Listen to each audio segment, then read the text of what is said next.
Hello guys, कैसे हो आप सब लोग। Welcome to next lecture of cost of capital. आज का लेक्चर थोड़ा सा बड़ा होने वाले है ड्यूरेशन में, क्योंकि हम आज कॉन्सेप्चुअली इस चैप्टर को पूरा करने वाले। तो यहाँ पे हम कॉस्ट ऑफ इक्विटी को डिस्कस कर रहे थे। अभी रिवीजन में नहीं करने वाला हूँ, क्योंकि ये देखिए अभी इस लेक्चर को थोड़ा सा लेंदी रखना है, पूरा इस चैप्टर को कंप्लीट करना है। मे बी नेक्स्ट लेक्चर में हम सारे आईसीआई के प्रैक्टिकल क्वेश्चंस को सॉल्व करेंगे, एंड उसके नेक्स्ट लेक्चर में पूरा chapter start to end one shot revise कराऊंगा। तो हम इक्विटी में थे, एंड हमने जो पिछला किया था वो था ईपीएस वाला। ईपीएस भी हो गया था, एंड आपको ग्रोथ कैसे निकालनी उसके 3 फॉर्मूला आपने देख लिए थे। अभी आइए आज के डिस्कशन की तरफ। तो आपको पता होगा कि इक्विटी में देर आर 4 फॉर्मूलाज। तो एक है आपका CAPM approach, that is capital asset pricing model approach, जो आपको क्या बोलता है कि आपका रिस्क एंड रिटर्न फैक्टर्स ये कंसीडर करता है। तो बेसिकली इसका one of the factor of recognition is risk and return. तो यहाँ पे नोट्स जो है आप डिस्क्रिप्शन से डाउनलोड कर सकते हो। तो मैं यहाँ पे था, ये वाला जो चार्ट है पेज नंबर, आई थिंक कौन सा है, पेज नंबर 14 पे। तो यहाँ पे आपका रियलाइज्ड यील्ड अप्रोच बाकी है, एंड एक आपका बाकी है सीएपीएम। तो सीएपीएम क्या है कि जहां पे एक्सपेक्टेशन ऑफ इन्वेस्टर डिपेंड करता है कि वो रिस्क कितनी ले रहा है। तो आप capital asset pricing model use करेंगे। तो आइए हम सीएपीएम से शुरुआत करते हैं। सीएपीएम से शुरुआत करते हैं, तो that is capital asset pricing model. इसका एक फॉर्मूला है कॉस्ट ऑफ इक्विटी। अगर आप सीएपीएम से निकाल रहे हो तो इसका फॉर्मूला ये होता है कि आपको करना पड़ता है R F plus beta, and इसमें ब्रैकेट में R M minus R F. तो यहाँ पे मैं पहले आपको फॉर्मूला सिखा देता हूँ, इसका एक्सप्लेनेशन देता हूँ, देन हम प्रैक्टिकल इस पे क्वेश्चंस भी देख लेंगे।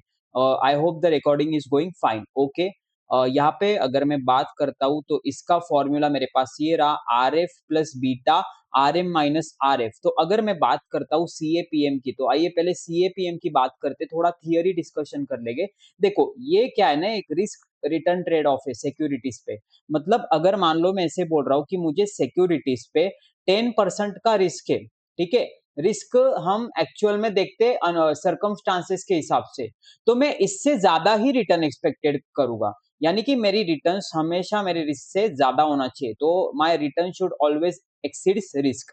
देन यहाँ पे आप क्या बोलते हो कि आप सिक्योरिटीज को कैसे सिलेक्ट कर रहे हो, कि आपको आपके हिसाब से जितना रिस्क लग रहा है, अगर आपको लग रहा है कि रिटर्न उससे कम है तो आप उसको अवॉइड करेंगे। लेकिन अगर आपको लग रहा है कि नहीं, रिस्क ज्यादा है पर रिटर्न भी मुझे ज्यादा मिलेगा, तो आप उसको सिलेक्ट करते हो। इस रिस्क को हम दो हिस्सों में कैटेगराइज कर सकते हैं। एक होती आपकी अनसिस्टमाइज रिस्क, एक होती आपकी सिस्टमैटिक रिस्क। तो इसका कोई क्वेश्चन नहीं आएगा एग्जामिनेशन में, सिर्फ समझने के लिए समझना है। तो पहले हम सिस्टमैटिक रिस्क की बात करते हैं। तो ये आपके एक्सटर्नल एनवायरनमेंट पे ज्यादा डिपेंड करता है। अगर मैं रिलायंस के शेयर की बात करता हूँ, तो ये डिपेंड करता है कि एक्सटर्नल एनवायरनमेंट में क्या क्या चालू है। अब जब एसएम पढ़ेंगे ना, एक्सटर्नल एनवायरनमेंट काफी हद तक आपके बिजनेस को अफेक्ट करता है। मान लो कल जाके ऐसा पॉलिसी आ गया कि ओटीटी बैन, आईपीएल बैन, तो यहाँ पे रिलायंस का शेयर प्राइस काफी हद तक गिरेगा, क्योंकि this both are one of the major sources of income for Reliance. तो ये मैक्रो इकोनॉमिक या फिर एक मार्केट स्पेसिफिक रिस्क होती है जहाँ पे कंपनी ऑपरेट करती है। और ये जो है ना, ये रिस्क को आप डाइवर्सिफिकेशन करके एलिमिनेट नहीं कर सकते हो। एक्चुअली क्या है, एसएम में एक कंसेप्ट है कि आप क्या है, रिस्क यानी कि अनसर्टेनिटी बोली गई है कि एनवायरमेंट आपका अनसर्टन है ना, तो आप डाइवर्सिफिकेशन करते हो। मतलब फॉर एग्जांपल आज जियो हॉटस्टार ओटीटी है, तो मे बी जियो हॉटस्टार कल एजुकेशन कंटेंट में आ जाएगा। तो यानी कि डाइवर्सिफिकेशन मतलब क्या, ये एक बिजनेस है बिजनेस वन, एंड ये एक बिजनेस है बिजनेस टू। तो ये बिजनेस पूरा अलग एंड ये बिजनेस पूरा अलग, यानी कि पोल सपाट, यानी कि इन दोनों में कोई भी कॉमन कनेक्शन नहीं है। तो कहा जाता है कि जब आपका एनवायरनमेंट बहुत ज्यादा अनसर्टन है ना, तो आपने डाइवर्सिफाई करना चाहिए, क्योंकि आपके पास उतने ज्यादा ऑप्शंस आ जाते हैं। आसान भाषा में अगर ये बोलूं, तो अगर आप सीए कर रहे हो ना, आपको लग रहा है कि नहीं सीए तो बहुत अनसर्टन है, फिर आप कर रहे हो डायरेक्टली कुछ, मान लो एमबीए कर जा रहे हो, ठीक है, तो आपका ये हो गया बैकअप प्लान। पर ये कैसा है ना, थोड़ा सा एसोसिएटेड है। मतलब सीए एक हो गया, एंड आप कर रहे हो एमबीए कॉमर्स में ही, पर आप सीए छोड़ के डायरेक्टली आप जा रहे हो जेडबलई मेंस में, तो आपका सीए एंड इसके पढ़ाई से कोई इंटरलिंक नहीं है, मतलब आप डाइवर्सिफाई कर रहे हो, तो आपको बेसिकली सेम बिजनेस में भी एक बैकअप प्लान होता है। अनसिस्टमैटिक रिस्क क्या होती है? ये कंपनी स्पेसिफिक रिस्क होती है, जैसे कि कैसे क्या, यहाँ पे देखो कंपनी के परफॉर्मेंस के हिसाब से, तो यहाँ पे ऐसे मान के चल रहा है, देखो क्योंकि धुरंधर मूवी पहले नेटफ्लिक्स पे आ गई, रॉ एंड अनदेखा धुरंधर 2, तो काफी लोगों ने वीपीएन लगा के धुरंधर 2 नेटफ्लिक्स पे देख ली। हालांकि मैं आपको एक इसका पूरा एक बता देता हूँ क्या हुआ था जब धुरंधर 2 मूवी रिलीज किया। तो इन्होंने नेटफ्लिक्स पे किया, लेकिन नेटफ्लिक्स में इंडिया में नहीं किया, अदर देन इंडिया किया, क्योंकि इस मूवी के ऑफिशियल राइट्स थे जियो हॉटस्टार के पास। अब ये मूवी रिलीज होती है अराउंड एग्जांपल 25th में, मुझे डेट याद नहीं है। अब 25th में से लेके अब 4th जून है इंडिया में रिलीज ऑफ हॉटस्टार, यानी कि इंडिया के व्यूअर्स को दिखने वाला है 4 जून को। लेकिन इंडिया के लोगों ने क्या किया, मोस्टली 60 to 70% लोगों ने क्या किया, इन लोगों ने किया वीपीएन। वीपीएन मतलब होता है virtual private network. VPN download करके इन्होंने कनेक्ट किया इंडिया के बाहर के नेटवर्क को एंड नेटफ्लिक्स पे वो मूवी देख ली। तो अब 4 जून को यहाँ पे ऑलरेडी जब मूवी रिलीज होने वाली है ना, तो जो क्राउड 60 to 70% था वो ये मूवी नहीं देखेगा। तो यहाँ पे ओरिजिनली जो है ना इनका क्राउड व्हाट वी से डिट्रॉइट हो गया इनके एक डिसीजन की वजह से। तो ये भी एक रिस्क हो गई कि यहाँ पे जब धुरंधर 2 ग्रॉस करने आएगा जियो हॉटस्टार पे, तो वो इतना पैसे नहीं कमाएगा। तो ओटीटी मान लो ये एक फैक्टर हो सकता है कि जिसकी वजह से आपकी रिलायंस का शेयर प्राइस कम हो जाए, क्योंकि आपका डिमांड कम हो रहा है। This type of risk can be reduced और एलिमिनेटेड बाय डाइवर्सिफिकेशन। अगर देखो रिस्क कंपनी में ज्यादा है, जिसे ओटीटी नहीं चल रहा है क्योंकि डिसीजन पथेटिक है, तो एजुकेशन कंटेंट में आप आ जाओ, ठीक है। पर यहाँ पे आप डाइवर्सिफाई कर लो, यहाँ पे आप अगर ये एक चीज कर लेते हो ना, तो मे बी आपका रिस्क जो है ना, आप से जैसे फॉर एग्जांपल बायजूस आया एंड रिलायंस ने बायजूस को टेक ओवर कर लिया एंड अपना कुछ बनाया कि जियो लर्निंग करके, तो यहाँ पे इनके पास एक और ऑप्शन हो गया धंधा करने का। तो ये है डाइवर्सिफाइबल रिस्क, मतलब इसके वजह से शेयर प्राइस बढ़ सकता है आपका। द एग्जाम्पल आर स्ट्राइक और lockdown in company, labour not available, या फिर अनपथेटिक पथेटिक डिसीजन एक्सेट्रा एक्सेट्रा। तो मैंने अब तक आपको क्या बताया कि देखो, एक होता है आपका CAPM. CAPM risk and return को कंसीडर करता है, पर ये रिस्क जो है ना दो हिस्से की होती है, एक होती है सिस्टमैटिक रिस्क, एक होती है अनसिस्टमैटिक रिस्क। सिस्टमैटिक रिस्क मतलब क्या, जो आपके एनवायरनमेंट के वजह से आप इसको कंट्रोल नहीं कर सकते हो, ठीक है। एंड अनसिस्टमैटिक वो रिस्क वो होती है जो आपके एनवायरनमेंट की वजह से नहीं होती, जिसको आप कंट्रोल कर सकते हो। बस आपको ये थियरी में दिया है, इसलिए मेरा ये काम था पढ़ाना। अब आइए हम इसके फॉर्मूला को देख लेते हैं। इसका फॉर्मूला क्या है, R F plus beta equal to, okay, into करना है R M minus R F. अब ध्यान से समझना एक एक चीज। तो आर एफ मतलब क्या होता है, अब हम इन्वेस्टर पॉइंट ऑफ व्यू सोच रहे हैं कि cost of capital for company. तो आर एफ मतलब क्या कि ये हो गया रिस्क फ्री रिटर्न। मतलब फॉर एग्जांपल आज के डेट पे इंडिया में एफडी बहुत ज्यादा सेफेस्ट ऑप्शन है, 95% एफडी आर वेरी सेफ। तो 10 मान लो ये है 10%, तो ये है मेरा रिस्क फ्री। रिस्क फ्री मतलब जहाँ पे मेरा रिस्क नहीं है। पर एक मैं यहाँ पे ऐड करता हूँ बीटा। बीटा मतलब क्या कि मैं कितना वैरायटी का रिस्क अफोर्ड कर सकता हूँ, ये आपको डायरेक्टली गिवन रहता है, इसको बीटा कोएफिशिएंट बोलते हैं। मान लो ये फॉर एग्जांपल 1.2, इसका इंटरप्रिटेशन होता है कि 1.2 टाइम्स, एंड देन आप इसको मल्टीप्लाई करते हो R M minus R F से, तो आपको आर एफ पता है। आर एफ मतलब क्या कि रिस्क फ्री से कितना परसेंटेज मुझे मिल सकता है, तो 10% एफडी में मिल सकता है। पर मुझे अगर मैं रिस्क ले सकता हूं ना, तो मैं शेयर मार्केट से एवरेज रिटर्न मुझे ऐसे समझ में आ रहा है कि 35% है। आप बोलोगे ऐसे कैसे होता है, मैं आपको थोड़ा सा क्रोम पे लेके जाना चाहता हूँ। एंड मैं आपको ना जैसे for example mutual funds are also subject to market risk, मतलब थोड़ा रिस्की होता है म्यूचुअल फंड्स। चलो एक कोई तो देख लेते हैं, एचडीएफसी का एक रुको एक मिनट, कौन सा म्यूचुअल फंड मुझे आपको दिखाना था, काफी म्यूचुअल फंड है, एसबीआई का है, हाँ एसबीआई कॉन्ट्रा फंड करके। अब इसका मैं आपको क्या दिखाना चाह रहा हूँ, ये म्यूचुअल फंड की मैं अगर बात करता हूँ, तो यहाँ पे ना एक देखो पूरा एक रिटर्न होता है, रिटर्न फॉर डायरेक्ट ग्रोथ 15.62%। ये देखो ये ग्राफ फ्लक्चुएट होते रहता है, पर मान लो अगर हम एक साल का एवरेज रिटर्न देखें तो 15.62% है। तो यहाँ पे इसका फॉर्मूला में देखो, अब मैं क्या कर रहा हूँ, रिस्क फ्री कर रहा हूँ plus beta and R M minus R F, ठीक है। अब तू चला जा यहाँ से, तेरा कुछ काम नहीं है। हाँ, तो यहाँ पे आरएफ मतलब क्या कि मैं एफडी पे कितना परसेंटेज लेके आ सकता हूँ। चलो प्रैक्टिकल ही चीजें देखते। तो मैं अगर देखता हूँ rates of FD in India, rate of FD in India for year and below 60 years of age. तो बिलो 60 ईयर्स ऑफ एज मतलब आप सीनियर सिटीजन्स नहीं हो। तो यहाँ पे क्या रेट है हम एक देख लेते। देखो 7.70 परसेंटेज देख लेते, 7.70 परसेंटेज है तो मुझे रिस्क फ्री का रिटर्न है 7.70 परसेंटेज। अब बीटा यानी कि मैं कितना कोइफिशिएंट कितने कितना एक मल्टीपल का रिस्क बेयर कर सकता हूँ, से फॉर एग्जांपल 1.5। अभी एक्चुअली रियल लाइफ में सब्जेक्टिव होता है पर आईसीआई के एग्जामिनेशन में आपको ये डायरेक्टली डेटा गिवन रहता है।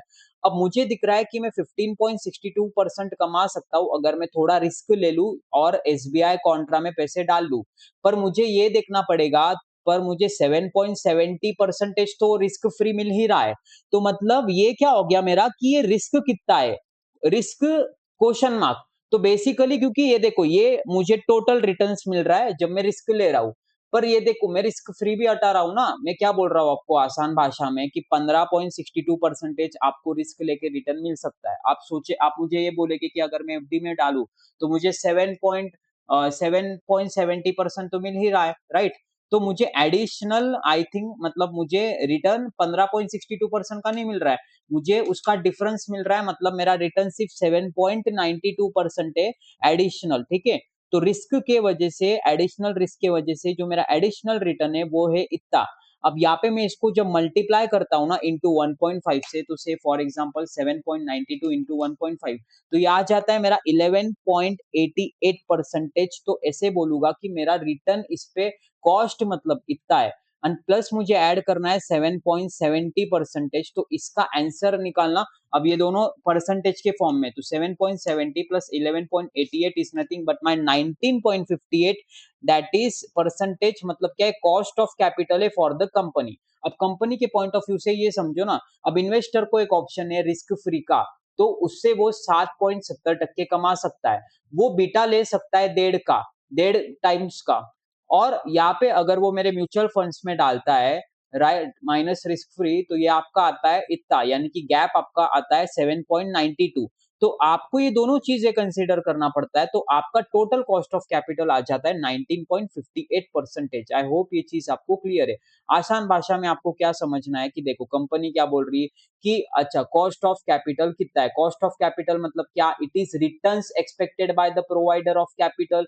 तो आप मान लो आप कंपनी को पैसे दे रहे हो, तो आप क्या बोलेगे कि भाई मुझे जितना रिस्क फ्री मिल रहा है ना वो तो मुझे चाहिए ही चाहिए, पर मैं जितना रिस्क ले रहा हूं ये उसका एडिशनल भी चाहिए।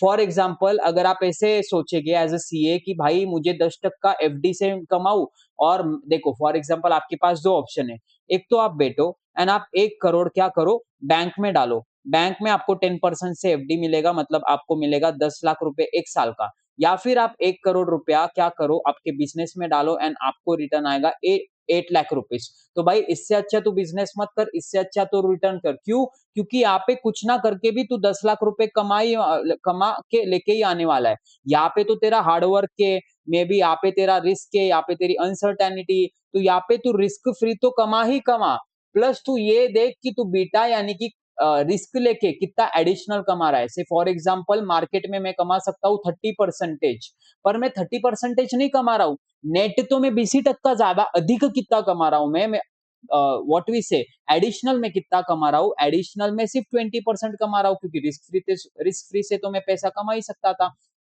तो 10% मान लो यहाँ पे 2 टाइम्स एंड यहाँ पे इसका आंसर 20, तो यहाँ पे आएगा ये 50%। ओके, तो यहाँ पे आइए हम क्या करते, जो टैब्स नहीं चाहिए पहले वो मैं हटा देता हूँ। तो हम सीएपीएम पढ़ रहे, अब आइए हम प्रैक्टिकल क्वेश्चंस देख लेते हैं। यहाँ पे आपको बीटा का, ये कोएफिशिएंट का सबका वैल्यू दिए रहता है, आपको इसलिए ज्यादा दिमाग नहीं लगाना पड़ता है।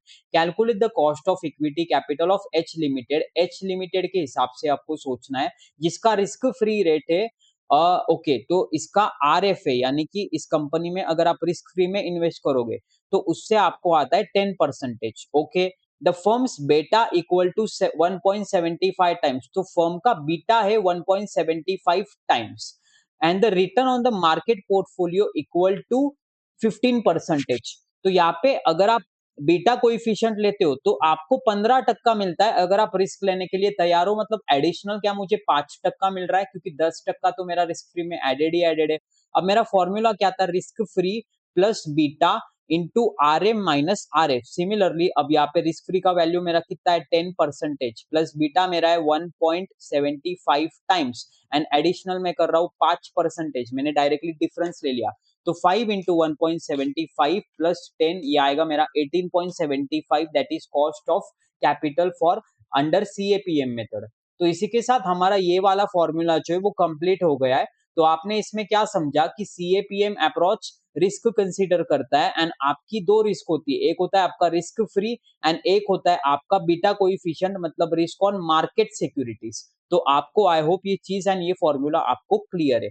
अब इसके बाद हम चलते हैं रियलाइज्ड इनकम यील्ड अप्रोच पे। हम पहले जाएंगे रिया पे, that is realised income yield approach. अगर आपको याद होगा 2 लेक्चर्स के पहले मैंने ये कहा था कि इसका फैक्टर क्या है कि आप हिस्टोरिकल ट्रेंड्स पे एक्सपेक्टेड डिविडेंड को एनालाइज करते हो। यहाँ पे फैक्टर्स की मैं अगर बात करता हूँ तो देखो कभी कभी क्या होता है कि आप फ्यूचर डिविडेंड प्रेडिक्ट नहीं कर पाते हो, ना फ्यूचर ईपीएस आप प्रेडिक्ट कर पाते हो, तो आप रिया को यूज करते हो। रिया क्या करती है, रिया पास्ट में जाती है एंड पास्ट का एक ट्रेंड देखती है कि 7 रुपए डिविडेंड था, फिर 7 रुपए था, फिर 9 रुपए था, फिर 9 रुपए था, फिर 7 रुपए था, मान लो 5 साल का डेटा है। तो रिया इससे एक फोरकास्ट कर सकती है। तो आप क्या करते हो, पास्ट के इससे फोरकास्ट को प्रेडिक्ट करते हो, यानी कि फ्यूचर को प्रेडिक्ट करते हो। तो आइए रियलाइज्ड इनकम यील्ड अप्रोच पे जाते हैं। आइए, थोड़ा सा ये ट्रिकी है एंड थोड़ा सा अलग कंसेप्ट है, इस पे क्वेश्चंस काफी ये पूछ सकते है ना। आइए हम रियलाइज्ड इनकम यील्ड अप्रोच की बात करते हैं। तो यहाँ पे क्या है, ये अप्रोच क्या करता है, एवरेज रेट ऑफ रिटर्न करता है, यानी कि 5 साल में आपके कितने रिटर्न आए थे। से फॉर एग्जाम्पल 7 रुपीज डिविडेंड आपका था average, is historically regarded as expected return. तो ऐसा रिया मानेगी कि कंपनी 7 देते आ रही थी तो आने वाले सालों में भी 7 रुपए ही दे सकती है। मतलब आपने प्रीवियस ट्रेंड को एनालाइज करके फ्यूचर का एक कुछ एस्टिमेशन निकाला है। आइए हम इसको प्रैक्टिकली देख लेते, प्रैक्टिकली डायरेक्ट सम से ही देख लेते। मिस्टर मेहरा है जिन्होंने परचेस करा है a share of Alpha limited. अब एक शेयर इन्होंने परचेस करा है जिसका कॉस्ट था 1000 रुपए। इसको मिला है dividend for period of 5 years at the rate of 10%, यानी कि ईयर 1 में भी 10, ईयर 2 में भी 10, ईयर 3 में भी 10 रुपया 10 रुपया 10 रुपया। Eight the end of 5th year यानी कि 5वें साल पे इसने ये शेयर को 1128 रुपए में बेच दिया। आप कभी भी शेयर्स डिविडेंड के लिए नहीं पर प्राइस गैप के लिए खरीदते हो। You are required to compute the cost of equity as per realised yield approach. अब यहाँ पे देखो रियलाइज्ड यील्ड अप्रोच, यील्ड का डिक्शनरी मीनिंग होता है इनकम, ठीक है। अब यहाँ पे आपको क्या करना है, कॉम्प्यूट करना है कॉस्ट ऑफ इक्विटी। अब यहाँ पे देखो ध्यान से समझना, we know that as per realised yield approach cost of equity is equal to the realised rate of return. मतलब क्या, आपको रियलाइज रेट ऑफ रिटर्न निकालना पड़ेगा। अब यहाँ पे आपको एक आईआरआर कैलकुलेट करना पड़ता है ट्रायल और एरर मेथड से। मतलब आपको क्या करना है पता है क्या, मैंने 1000 रुपए का शेयर खरीदा है और 1128 में बेचा है, मतलब 128 रुपए मैंने अधिक में बेचा है। पर यहाँ पे मुझे क्या करना पड़ेगा, आईआरआर निकालना है, मतलब ऐसा कि एनपीवी इज इक्वल टू 0, मतलब मेरा 1100 ही होना चाहिए। ओके, 1100, 1000 इज इक्वल टू 1000, क्योंकि यहाँ पे 1000 इज इक्वल टू 1128 है ना, मतलब ये परसेंटेज ज्यादा है। तो मुझे 1000 इक्वल टू 1000 चाहिए, तो मुझे क्या करना पड़ेगा, मुझे एक निकालना पड़ेगा, आईआरआर निकालना पड़ेगा। तो आईआरआर का आपको कैलकुलेशन करना पड़ता है। अब आईआरआर मैंने आपको सिखाया था कि आपको आईआरआर कैसे निकालना है, आपको इंटरनल रेट ऑफ निकालना पड़ता है जहाँ पे एनपीवी होता है आपका 0। तो आपको लिखना पड़ता है सबसे पहले पर्टिकुलर्स, ठीक है, देन आपको लिखना पड़ता है एक यहाँ पे व्हाट वी से अमाउंट कैश फ्लो, जिसको हम कैश फ्लो बोलते हैं, ठीक है। तो यहाँ पे ये आ जाता है मेरा बेटा कैश फ्लो। देन आपको मल्टीप्लाई करना पड़ता है डिस्काउंटिंग फैक्टर्स एंड इसका निकालना पड़ता है प्रेजेंट वैल्यू से। पर इसमें एक चेंज है, हमने जब आईआरआर सीखा था वाईटीएम में तो वहां पे एक रेट आपको ऑलरेडी क्वेश्चन में दिया गया था, आपको एक रेट गेस करना पड़ता है। पर इस क्वेश्चन में ना आपको दोनों रेट गेस करने पड़ते हैं। तो यहाँ पे इसका गेसिंग का जो आंसर आ रहा है ना वो आ रहा है डायरेक्टली 12% अप्रोक्सीमेटली। तो इसका जो है ना 12% से आंसर आ रहा है 1000.76। तो यहाँ पे कैसे किया है, यहाँ पे देखो डिविडेंड को मल्टीप्लाई करा है मैंने प्रेजेंट वैल्यू से और आज का प्रेजेंट वैल्यू निकाला है, डिस्काउंटिंग फैक्टर से मल्टीप्लाई किया, आज का प्रेजेंट वैल्यू निकाला। तो मैं काम करता हूं, मैं आपको पहले पूरा लेंदी मेथड सॉल्व करके दिखाता हूँ। 12% ये मेरा डायरेक्ट आंसर है, ठीक है। आपको कुछ भी लेना पड़ेगा, आपको एक तुक्का मारना पड़ेगा। अब पर्टिकुलर्स में मेरे पास क्या आ रहा है, एक तो मेरे पास डिविडेंड है, ठीक है, यहाँ पे 100 रुपए एंड एक है मेरे पास सेल्स रुपए। तो मुझे अब लेके आना है इसको प्रेजेंट वैल्यू पे। तो डिविडेंड मेरा कितना जा रहा है, डिविडेंड मेरा जा रहा है 10 रुपया, आपको ये पता ही होगा। तो 100 रुपए डिविडेंड है, 10 रुपए डिविडेंड है। डिविडेंड 100 रुपए, 10 रुपए, अरे भाई कितना है, 10% बोला है क्या, या 10 रुपीज बोला है? अच्छा 10% बोला है, तो फेस वैल्यू जो है ना ये शेयर का 1000 रुपए, तो 1000 into 10% इज नथिंग बट 100 रुपए। तो डिविडेंड है आपका 100 साल। ओके, ओ यहाँ पे मैंने ईयर का कॉलम नहीं ऐड किया, क्या, चलो ईयर का भी कॉलम ऐड कर देता हूँ। यहाँ पे मैं लूंगा डिस्काउंटिंग फैक्टर एंड ये आएगा मेरा प्रेजेंट वैल्यू। अब ये 1 से लेके 5 साल तक मुझे आ रहा है 100 रुपए का डिविडेंड। अब मुझे ये निकालना पड़ेगा कि डिविडेंड के डिविडेंड का आज का वैल्यू क्या है। तो मैं एक काम करता हूँ, पहला डिस्काउंटिंग फैक्टर एक काम करता हूँ, मैं 8% कंसीडर करता हूँ, ठीक है। तो मुझे क्यूमुलेटिव निकालना है, तो क्यूमुलेटिव की ट्रिक मैंने आपको बता दी थी, मैं आपको वापस एक बार रिकॉल कराता हूँ क्योंकि थोड़ा सा टाइम हो गया है। आपको पहले इस परसेंटेज को नंबर के फॉर्मेट में लाना है। कैसे बेटा, 8/100 करेंगे आपका आएगा 0.08। अब बाय डिफॉल्ट इसमें ऐड करना +1। अब यहाँ पे आपको क्या करना है, 1.08 divide by equal to memory plus जितना आपका एन है। तो यहाँ पे 5 बार एन है, इसलिए मैं 1 2 3 4 5 टाइम्स मेमोरी प्लस वाला बटन प्रेस करूंगा। तो इसका आंसर आपका आना चाहिए, इसका आंसर आपका आना चाहिए बेटा 3.9927, 3.9927 मेमोरी रिकॉल करने के बाद। अब इसका डिस्काउंटिंग फैक्टर हो गया 3.9927 एंड मल्टीप्लाई करूंगा मैं 100 रुपीज से, तो ये आता है मेरा 399.27 रुपीज। देन यहाँ पे मुझे क्या करना है, सेल्स, सेल्स मैंने किया 1128 रुपए में। अब ये मैंने eight the end of 5th year किया है, तो मुझे 1.08 के हिसाब से 5th डिस्काउंटिंग फैक्टर देखना पड़ेगा। सिमिलरली कैसे करूंगा, 1/1.08, ओके, इक्वल टू पहले साल का फैक्टर 2 3 4 5, ये आ रहा है मेरा 0.680। 0.680 को मल्टीप्लाई करूंगा 1128 में, तो इसका आज का वैल्यू है कितना, 767.69 रुपीज। तो इसका टोटल करेंगे बेटा आप, कितना आ रहा है, 399.27 प्लस 767.69। तो आपका आउटफ्लो हो रहा है 1166.96, 1166.96। पर 1000 आपका स्टार्टिंग का वैल्यू था जो एट द रेट 0 ईयर पे था। तो एडिशनल कितना हो गया, ये आपको करना पड़ेगा 1000 माइनस 1166.96, यानी कि एक आंसर जो आपका निगेटिव वाला आ रहा है, ये आ रहा है मेरा 166.96। तो यहाँ पे आईआरआर मैंने आपको दिखाया था, मैं आपको बस ये रिवाइज करा रहा हूँ। आईआरआर में क्या होता है कि देखो, एक ये नंबर लाइन है, अब यहाँ पे राइट साइड में आपके पॉजिटिव डिजिट से +1 +2 +3 +4 एंड लेफ्ट में होता है आपके निगेटिव। अब यहाँ पे क्या हो रहा है कि 8% जब मेरा आंसर था ना, 8% जब मेरा आंसर था, तो मेरा आंसर कितना आया रे, -166, ओके, 0.96। अब मुझे जाना है जीरो पे, क्योंकि मुझे आईआरआर निकालना है जहाँ पे एनपीवी होता है 0। तो यहाँ पे अगर मुझे वैल्यू को आगे बढ़ाना है ना, यानी कि मुझे -1 से क्या करना है, 0 पे जाना है। तो अब मुझे परसेंटेज बड़ा वाला गेस करना पड़ेगा, बेसिकली परसेंटेज क्या करना पड़ेगा, बड़ा वाला गेस करना पड़ेगा। तो यहाँ पे फॉर एग्जांपल मैं एक मान के चलता हूँ 15%। अब आइए हम 15% से कैलकुलेट करके देखते हैं। अब मैं ओरली करूंगा डायरेक्टली 1.15, ओके। इसका क्यूमुलेटिव फैक्टर निकालना 5 बार m प्लस करके, इसका आंसर आ रहा है मेरा 335.21। ये है मेरा डिविडेंड का प्रेजेंट वैल्यू एंड 1.15 का 5th ईयर का फैक्टर हो जाएगा मेरा, ये आपका हो जाएगा 0.497 इंटू 1128 करो प्लस एमआरसी यानी कि 896। तो एक जो मेरा आंसर आ रहा है ना 1000 माइनस 896, दैट इज 103.69। तो एक आंसर आ रहा है मेरा 103.69।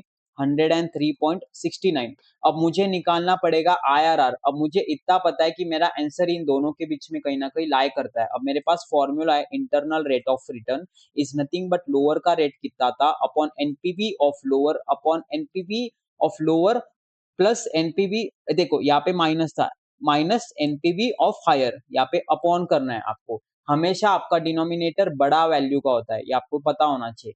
इनटू आपको करना है व्हाट वी से हाईएस्ट वाला फैक्टर। तो लोअर का कितना परसेंटेज था, 8% था। इस पे एनपीवी कितना आया, जब मेरा लोअर का रेट लिया मैंने 8%, तो मेरा एनपीवी आया इतना माइनस, एक minute, okay, O M G, अच्छा मेरे से गलती हो गई यहाँ पे। बेटा क्या हो गया मेरे से, गड़बड़ क्या हो गई, मैं आपको बताता हूँ। ओके, ये एक्चुअली 15% का आंसर होना चाहिए था। हाँ, आपका माइनस वाला फिगर राइट साइड में आता है कभी भी, तो ये आपका आएगा। ओके, मैंने लिखते वक्त उल्टा लिख दिया सिर्फ यहाँ पे। ओके, हाँ, तो ये जो है ना आपको वाइस वर्सा करना पड़ेगा, ये पॉजिटिव है। तो यहाँ पे एक्चुअली आपका आएगा 8% का आंसर मेरा 166.96, एंड 15% का आंसर है मेरा 103.69। माइनस में मैंने ऊपर ना वो 1000 गलती से वाइस वर्सा माइनस कर दिया, ठीक है, तो ये गड़बड़ मत करना आप। तो यहाँ पे इसका एनपीवी ऑफ लोअर कितना है, 8% का लोअर था मेरा पॉजिटिव 166.96, वो अपॉन 166.96 अब माइनस है, तो यहाँ पे आएगा आपका माइनस। एक मैं आपको एक करेक्शन ट्रिक बता देता हूँ, आपका ये वाला आंसर जो है ना राइट वाला एनपीवी वाला, एनपीवी ऑफ हायर, ये हमेशा आपका नेगेटिव में ही आएगा। -103 करता हूँ, कितना आंसर आ रहा है, -103.69। तो यहाँ पे इंटू एच करना है, यानी कि हायर परसेंटेज, तो ये था मेरा 15। अब यहाँ पे 8% प्लस में पहले डिनोमिनेटर सॉल्व करता हूँ, तो 166.96 माइनस 103.69 पर माइनस वाला साइन प्रेस करेंगे तो ये ऑटोमेटिक प्लस हो जाएगा। इसका आंसर आना चाहिए आपका डिनोमिनेटर का 270.65। अब एम प्लस कर देना। अब न्यूमरेटर लेना 166.96 डिवाइडेड बाय एमआरसी करना, इक्वल टू करना, तो आपका आंसर आना चाहिए 0.61688 इंटू 15 कर देना, तो आपका आंसर आना चाहिए 9.253 प्लस 8 कर देना, तो मेरा आंसर आ रहा है कुछ तो भी 17.25%। अच्छा, तो यहाँ पे 17.25% आ रहा है, यानी कि ये है मेरा डिस्काउंटिंग फैक्टर, जहाँ पे मेरा एनपीवी होना चाहिए 0। अब आइए वापस हम सॉल्व कर लेते। ईयर है मेरे पास कैश फ्लो है, लेकिन वो कैश फ्लो क्या है, वो पहले उसका पर्टिकुलर्स लिख देता हूं मैं। एंड यहाँ पे कैश फ्लो की amount, value, discounting factor and present value. तो यहाँ पे 0 वाले डे पे मेरा एक है परचेस का, तो परचेस कितने में हो रहा है, 1000 रुपए में हो रहा है। आज के डेट पे मुझे प्रेजेंट वैल्यू की जरूरत नहीं होती है। 1 से 5 साल में क्या हो रहा है, मेरा डिविडेंड है, डिविडेंड का आउटफ्लो कितना है, अरे राजा मेरा 100 रुपए, तो 100 रुपए मुझे लेके आना पड़ेगा 1.17.25 के हिसाब से करो कैलकुलेटर ट्रिक से। आपका क्यूमुलेटिव फैक्टर आना चाहिए यहाँ पे 3.181। ओके, इंटू 100 करूंगा मैं, इसका प्रेजेंट वैल्यू आएगा 318 रुपए। एंड फिफ्थ ईयर का डिविडेंड, फिफ्थ ईयर का डिस्काउंटिंग फैक्टर चाहिए मुझे 1.725, 1 divided by 1.725 equal to fifth year का फैक्टर है 0.451 इंटू 1128 करूंगा मैं, ये आता है मेरा 509.03 समवेयर। Okay, no problem. तो 509.03 प्लस मुझे 1000 करना पड़ता है, सॉरी 509.03 प्लस 318 827, यानी कि अभी भी आपका आंसर गलत आ रहा है। मैंने आपको, अगर आपको एक याद होगा, एक चीज मैंने आपको बताई थी आईआरआर में, कि आपको ना ये आप गेसिंग जो करते हो ना परसेंटेज का, आपको इसका जो डिफरेंस है ये जितना कम है, यानी कि ये जितना कम है ना, उतना आपका एक्यूरेसी ऑफ आंसर बढ़ जाता है। तो यहाँ पे आपको ऑलरेडी ये व्हाट वी से इन्होंने कैलकुलेट करके दिया है 12% के हिसाब से।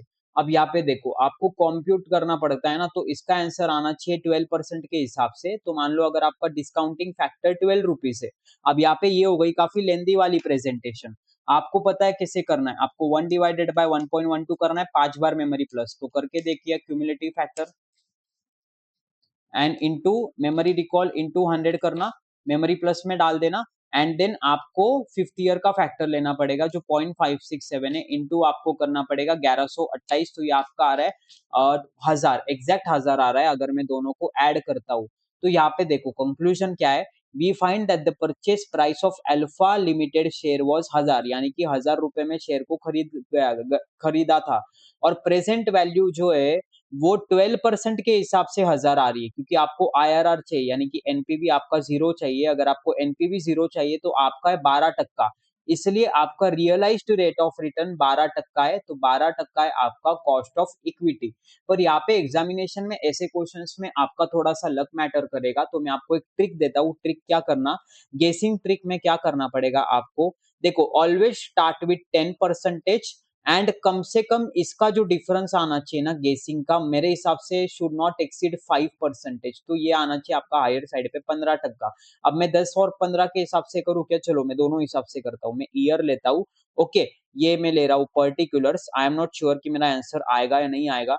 देन ये आएगा मेरा cash flow in amount, then ये आएगा मेरा डिस्काउंटिंग फैक्टर, देन ये आएगा मेरा present value, then discounting factor two, present value two. अब यहाँ पे ईयर की मैं बात करता हूँ तो जीरो वाले डेट पे 1000 रुपए का बेनिफिट आ रहा है कैश, अरे ओके सॉरी ये पर्टिकुलर्स लिखना है, तो यहाँ पे सेल्स लिख लूंगा। ओके, यहाँ पे मैं लिख लूंगा परचेज। ओके, मैंने परचेज करा है 1000 रुपए में, डिस्काउंटिंग फैक्टर का कोई सवाल ही नहीं बनता, डिस्काउंटिंग फैक्टर का कोई सवाल ही नहीं बनता। ओके, 1 से 5 में मुझे मिल रहा है डिविडेंड, ठीक है, डिविडेंड मिल रहा है, कितना मिल रहा है, 100 रुपए हर साल, तो क्यूमुलेटिव फैक्टर निकालो पहले 1.1 से, 1.1 divided by 1 equal to memory plus, आपका आएगा कितना 3.79 इंटू 100 करना, आपका इसका आंसर आना चाहिए 379.07। मेरे साथ प्लीज कैलकुलेटर का उपयोग जरूर करना, 1.15 के हिसाब से क्यूमुलेटिव फैक्टर, इसका आंसर आना चाहिए आपका डायरेक्टली 335.52।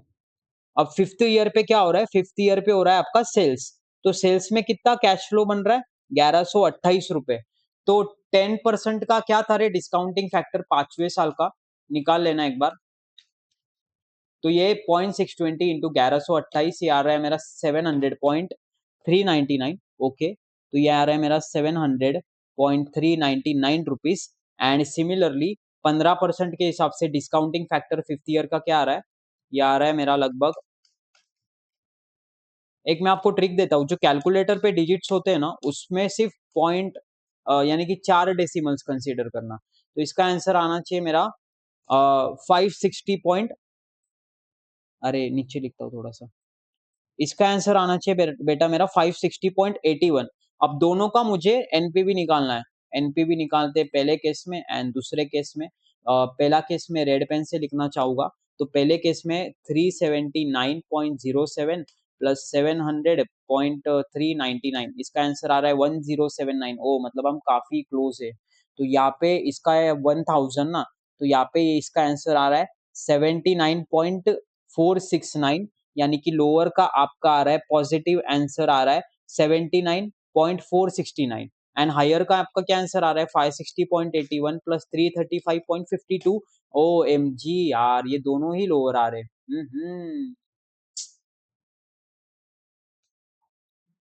अरे यार ये 103 आ रहा है, पर ये दोनों पॉजिटिव फिगर्स आ रहे हैं, तो मुझे एक तो भी यार ये मुझे 25% करना पड़ेगा शायद से। अब चलो 25% के हिसाब से कैलकुलेट कर लेता हूँ, आपको पता है अब कैसे करना है, क्यूमुलेटिव फैक्टर निकालेंगे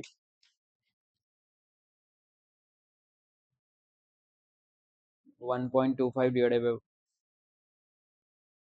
ओके, इसका आंसर आना चाहिए डिविडेंड का 268, एंड सिमिलर तरीके से आपको निकालना है फिफ्थ ईयर का फैक्टर, ये आएगा आपका 1128 प्लस, तो ये आएगा 638। तो एक आंसर मुझे ऐसा चाहिए जो क्या बोलते हैं इसको, अच्छा तो ये देखो यहाँ पे इशू क्या हो जा रहा है मेरा, अब यहाँ पे देखो, यहाँ पे जो आंसर है ना 1000 माइनस, ये देखो ये दोनों कर रहा हूँ मैं, मेरे से कुछ गड़बड़ हो गया है क्या यहाँ पे करते वक्त, 700.399 प्लस 379.07, अच्छा 1079 आ रहा है ना ये आंसर, बरोबर है यार, ये बरोबर आंसर है। हाँ मैं वही बोलूँ। अच्छा नहीं नहीं, सही है अपना, सही जा रहा है। मैंने एक्चुअली कुछ एडिशन में घपला किया। हाँ बरोबर, दूसरा शॉर्ट ही आना चाहिए। तो ये माइनस में आ रहा है, ये -103.67। अब आईआरआर निकालना, L plus NPV of lower upon NPV of lower minus NPV of higher, into करना है हायर का रेट। अब पहले लोअर का रेट कितना है रे बेटा, लोअर का रेट है 10%। अब एनपीवी ऑफ लोअर कितना आ रहा है मेरा 79.469। अभी 79.469 माइनस माइनस प्लस हो जाएगा, डायरेक्टली लिख रहा हूं मैं 103.67 इनटू हायर का रेट क्या है मेरा 15% है। पहले राइट साइड सॉल्व करना, पहले डिनोमिनेटर सॉल्व करना, 79.469 प्लस 103.67 मेमोरी प्लस 79.469 यानी कि न्यूमरेटर को कर रहा हूं मैं डिवाइड बाय एमआरसी, तो मेरा आंसर आएगा 0.4339 इंटू 15 करना चाहूंगा प्लस 10 करूंगा तो यहाँ पे आंसर आ रहा है मेरा 16.5%। तो 16.5% आ रहा है। एक्चुअली ये डिपेंड करता है थोड़ा सा यहाँ पे आपका लक कि आप गेस क्या कर रहे हो, पर मोस्टली ऐसे सेट ऑफ क्वेश्चन कम आएंगे। पर आपको क्या करना पड़ेगा, मैं आपको एक ट्रिक दे दूं क्या, देखो यहाँ पे आपको क्या करना पड़ेगा, इस केस में ना आपको इशू क्या हो रहा है कि आपका गेसिंग पे पूरा आंसर आ रहा है, तो आपको अप्रोक्सीमेटली ऐसा वर्ड कुछ आप यूज करें कि आप इतना टाइम नहीं वेस्ट कर सकते। तो यहाँ पे आंसर 12% आ जाता है, तो इसलिए आपका कॉस्ट ऑफ कैपिटल हो जाता है 12%। आपको सिर्फ सीओसी निकालना है ना, तो मान लो आपका वहां पे 14% भी आ रहा है, तो 14% approx based on calculation of IRR and decimals आप नोट्स लिख सकते हो वहां पे। FM is all about solving, applying tools and techniques and writing assumption notes। तो यहाँ पे देखो आप इतना नहीं खेल सकते। अब मैंने दो डिस्काउंटिंग फैक्टर से ट्राई करके देख लिया, पर यहाँ पे मेरा 12 नहीं आ रहा है, मेरा 12 के आगे आ रहा है या 12 के थोड़ा ज्यादा आगे आ रहा है, तो मेरा 13 14 15% ऐसे आ रहा है। आइए नेक्स्ट क्वेश्चन की तरफ बढ़ते। आपको क्या करना है, आपको कॉस्ट ऑफ इक्विटी कैलकुलेट करना है from the following data using realised yield approach. तो यहाँ पे देखो पहले ईयर दे रखा है, ईयर 1 2 3 4 5, एंड यहाँ पे पहला जो रो है मेरा वो डिविडेंड पर शेयर है कि ईयर 1 में 1 रुपया डिविडेंड था, दूसरे साल में 1 रुपया, तीसरे साल में थोड़ा बढ़ गया 1 पॉइंट, यानी कि पास्ट का पूरा डेटा दे रखा है। एंड प्राइस पर शेयर दे रखा है यहाँ पे। ओके, तो पहले ना ऐसे क्वेश्चन में कंफ्यूजन क्या होता है बच्चों का कि उनको टेबल नहीं रीड करते आ रहा है। तो देखो ईयर आपका ऐसे जा रहा है, डिविडेंड ये ऐसे यहाँ पे दे रखा है, एंड आपको प्राइस पहले दे रखा है। पहले आपको डेटा रीड करना सीखना चाहिए। अब यहाँ पे आपको क्या निकालना है, आपको निकालना है कॉस्ट ऑफ इक्विटी।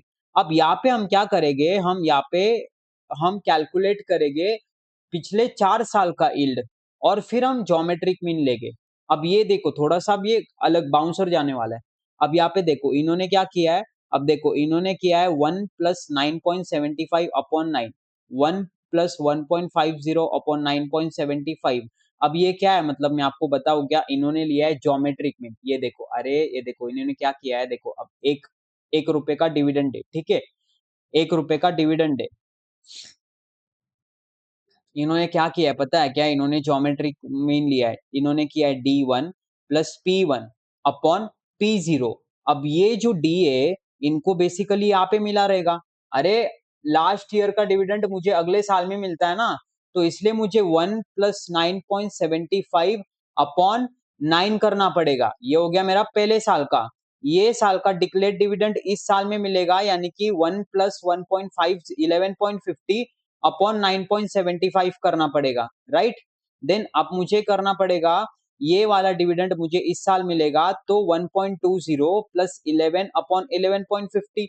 तो आपका ये करके आंसर 1.194, 1.1281, 1.0609 एंड 1.0772 आ रहा है। आप ज्योमेट्रिक मीन ले रहे हो, ये मैथमेटिक्स है, समझिए क्या आप।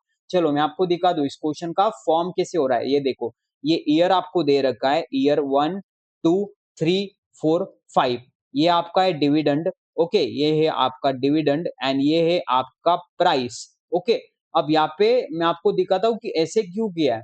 अब यहाँ पे डिविडेंड कितना है, 1 रुपया, 1 रुपया, 1.20 rupees, 1.25 rupees and 1.15 rupees. And price था शेयर का 9 रुपए, 9.75 रुपीज, 11.50 रुपीज। देन उसके अगले साल 11 रुपए, एंड उसके साल 10.60 रुपीज। अब यहाँ पे देखो ये साल का डिविडेंड है D0, तो D1 ये होगा ना। अरे ये साल को डिक्लेयर किया, मतलब इस साल को पे होने वाला है आइडियली। तो यहाँ पे मुझे क्या करना है, एक पैटर्न को ध्यान में रखना है मुझे। दिस क्या करना है, ये देखो मुझे ये this plus this divided by this, ऐसे ये वाला सीक्वेंस चल रहा है, ये acute angle but in reverse way. तो देखो सॉल्व करके दिखाता हूं मैं। 1 प्लस 9.75 D1 अपॉन P1 मैंने किया, अपॉन P0 9 रुपीज। अब सेकेंड का क्या आएगा, 1 प्लस 11.1 प्लस 11.50 अपॉन मुझे करना पड़ेगा 9.75। थर्ड का मुझे लेना पड़ेगा similarly this plus this divided by this, तो इसका क्या आएगा रे, 1.20 प्लस 11 अपॉन मुझे करना पड़ेगा 11.50। ये ज्योमेट्रिक मीन है, ये इसमें कोई कंसेप्ट नहीं है, आपको प्रैक्टिस से ही आएगा। एंड फोर्थ है आपका क्या है, फोर्थ है आपका 1.25 प्लस 10.60 अपॉन 11। तो 4 साल का ही निकाल सकते हो, क्योंकि अब ये देखो यहाँ पे मैंने इसको देखो इसको इससे ऐड कर लिया, तो इससे मैं किससे ऐड कर सकता हूँ, मेरे पास डेटा ही नहीं है, तो इसलिए मैं 4 साल का ही कर सकता हूँ। तो इसका आंसर निकाल लेना कितना आ रहा है, 1 प्लस 9.75 डिवाइडेड बाय 9। पहले का आंसर आ रहा है सर मेरा कुछ तो 1.1944, तो 1.1944। सिमिलर तरीके से दूसरे साल का आंसर आ रहा है मेरा लगभग 1.1281, 1.1069, 1.0772। तो अगर मैं इन सबको ऐड करता हूँ 1.194 plus 1.2821 plus 1.0609, okay, and plus 1.0772, तो इसका आंसर आ रहा है 4.6142। अब यहाँ पे मुझे क्या करना है, यहाँ पे मुझे ज्योमेट्रिक मीन निकालना है। यहाँ पे इसका एडिशन अगर आप करेंगे तो इसका आ रहा है 4.16142, पर ये आपको ज्योमेट्रिक मीन निकालना है, तो ज्योमेट्रिक मीन में आपको मल्टीप्लाई करना पड़ता है हमेशा, ये मैथमेटिक्स से। तो आपको मल्टीप्लाई करना पड़ेगा 1.191, ओके, क्या क्या वैल्यूज है, 1.194 इंटू 1.2821 इंटू 1.0609 इंटू 1.0772, इसका आंसर आ रहा है मेरा 1.7494। अब यहाँ पे ज्योमेट्रिक मीन में अगर आपको नहीं पता, बाय डिफॉल्ट आपका होता है 1/n, मतलब यहाँ पे आपने कि जितना यहाँ पे मल्टीप्लाई करा है ना, ये यहाँ पे आपने को डिवाइड करना है, एंड यहाँ पे -1 बाय डिफॉल्ट। तो अगर आप ये सॉल्व करेंगे आपके कैलकुलेटर के ट्रिक के हिसाब से, तो यहाँ पे ये किसे, इसको मैं कैसे लिख सकता हूँ, तो मुझे के ई निकालना है ना, तो यहाँ पे इसका आंसर ऐसे आ रहा है 1.7494 रेज टू 1 डिवाइडेड बाय 4 कितना हो गया मेरा, 1 डिवाइडेड बाय 4 हो गया मेरा 0.25, 1 divided bye 4 is my nothing but 0.25, तो ये रेज टू 0.25 है, एंड -1 करना है मुझे सिंपल तरीके से। तो इसका अगर आप ज्योमेट्रिक मीन से निकालेंगे तो आपका आंसर आ जाता है 15%। आपको वो कैलकुलेटर की ट्रिक निकालना पड़ेगा। कैलकुलेटर की जो ट्रिक हमने सीखी ना, तो यहाँ पे जैसे यहाँ पे रेस टू है, तो आपको डिवाइड करना पड़ेगा, यानी कि you have to what you have to compute, you have to compute 0.25 root of 1.7494। तो आपको वो कैलकुलेटर की ट्रिक जो ऊपर मैंने 5 स्टेप्स लिखवा के दिए थे, और इस पे क्वेश्चन भी सॉल्व किए थे कि रूट बटन 12 टाइम्स, देन आपको करना पड़ता है +1, then divided by n, then minus आपको करना पड़ता है what we say 1, and into equal to का बटन आपको 12 टाइम्स प्रेस करना पड़ता है। तो ये आपका आ जाता है ज्योमेट्रिक मीन का आंसर 15% आना चाहिए। ये क्वेश्चन बहुत कम दिखाई देगा, पर अगर दिखाई दिया तो आपको सॉल्व करते आना चाहिए। अब इसी के साथ हम बात करते हैं नेक्स्ट कंसेप्ट की। तो हमने अब तक कितना किया है, अब ओके 43 मिनट्स का मैं शूट कर चुका हूँ। अब यहाँ पे एक कंसेप्ट मेरे पास बचता है रिटेन्ड अर्निंग्स का, तो एक है मेरे पास retained earnings. One type of capital is my retained earnings. अब रिटेन्ड अर्निंग्स क्या होता है, जैसे यहाँ पे देखो ईबीआईटी में से आपका इंटरेस्ट जाता है, ठीक है, तो आपका आता है ईबीटी। अब ईबीटी से में से टैक्स हटा देता हूँ तो आपका आता है ईएटी। ईएटी में से मुझे देना पड़ता है पहले प्रेफरेंस डिविडेंड, तो मेरा आता है EAT for equity share holder, जिसको मैं क्या बोलता हूँ, डिस्पोजेबल इनकम। अब मान लो ये आ रहा है मेरा 1 लाख रुपीज, ठीक है, अब ये आ रहा है मान लो मेरा 1 लाख रुपीज, ठीक है। अब यहाँ पे डिवाइड बाय मैं करूंगा नंबर ऑफ शेयर से, तो नंबर ऑफ शेयर से मेरे पास 10,000 रुपए, तो मेरा ईपीएस कितना हो गया रे बेटा, ईपीएस हो गया मेरा 10 रुपीज। इसका मतलब क्या है कि एक शेयर होल्डर को 10 रुपए अवेलेबल है, पर 10 रुपए पूरा देना या नहीं देना है कंपनी का कॉल होता है। तो आप इस पे करते हो DPR, that is dividend pay out ratio, तो मान लो 40% है। इसका अर्थ क्या होता है कि इसके दो टुकड़े बनेंगे 10 के, 4 रुपए आप डिस्ट्रीब्यूट कर देंगे पर आप 6 रुपए वापस रिटर्न कर देंगे। तो इसका यहाँ पे रिटेन अर्निंग्स क्या बोलता है आपको कि देखो retained earnings also involve cost, क्यों? क्योंकि it is return expected by the share holder. मतलब क्या, आप 10 रुपए कमा के दे रहे हो शेयर होल्डर को, पर आप बोलेगे कि मैं 4 रुपए दूंगा तेरे को, 6 रुपया मैं मेरे पास ही रखूंगा। तो आपको ये रखना है ना 6 रुपया, तो रखो, पर इस पे भी रिटर्न कमा के दो। तो ये अपॉर्चुनिटी कॉस्ट है which is forgone by the shareholders, यानी कि जो शेयर होल्डर्स इस पे पैसे कमा सकते थे, ये तो उन्होंने मौका खो दिया, पर अब ये कंपनी को कमा के देना पड़ेगा। आइए हम प्रैक्टिकल क्वेश्चन देख लेते। Face value of equity share of a company ₹10, यानी कि 10 रुपए फेस वैल्यू है इक्विटी शेयर का। करंट मार्केट प्राइस है 200 रुपए। तो क्या P0 मेरा आ गया 200 रुपए? जी हाँ। कंपनी एक नया प्रोजेक्ट स्टार्ट करने वाली है और वो प्लान कर रही है फाइनेंस करने का। एक तो वो न्यू इशू करने वाली है and partially by way of retained earnings, मतलब इसको पैसे की जरूरत है एंड ये नए शेयर इशू करने वाली है, प्लस एग्जिस्टिंग शेयर होल्डर का पैसा रोकने वाली है। You are required to calculate cost of equity shares. अच्छा, तो आपको इसका कॉस्ट निकालना है as well as cost of retained earnings भी निकालना है। पहले क्वेश्चन का रिक्वायरमेंट क्या है वो समझ लेते हैं। अगर आपका इशू प्राइस है 190 रुपीज पर शेयर, ओके। अच्छा, तो यहाँ पे मेरा व्हाट वी से इशू प्राइस कितना है रे? इशू प्राइस है मेरा 190 रुपीज, मतलब एनपीए मेरा 190 rupees somewhere and flotation cost will be 5 rupees. हाँ, तो मेरे हाथ में कितना पैसा आया? हाथ में मेरे 185 रुपीज आए। Okay, no doubt. Dividend at the end of first year is expected to be 10 and growth rate will be 5%। तो ग्रोथ रेट दे रखा है, तो मुझे निकालना पड़ेगा D1 upon P0 plus growth. तो एक्सपेक्टेड डिविडेंड मेरा ऑलरेडी 10 रुपए और यहाँ पे P0 है मेरा एक केस में कितना 185 रुपीज प्लस ग्रोथ कितना है रे? ग्रोथ मेरा है 5%। तो इसको अगर मैं यहाँ पे जगह बनाता हूँ रे पहले, हम्म, तो यहाँ पे इसका आंसर कितना आएगा?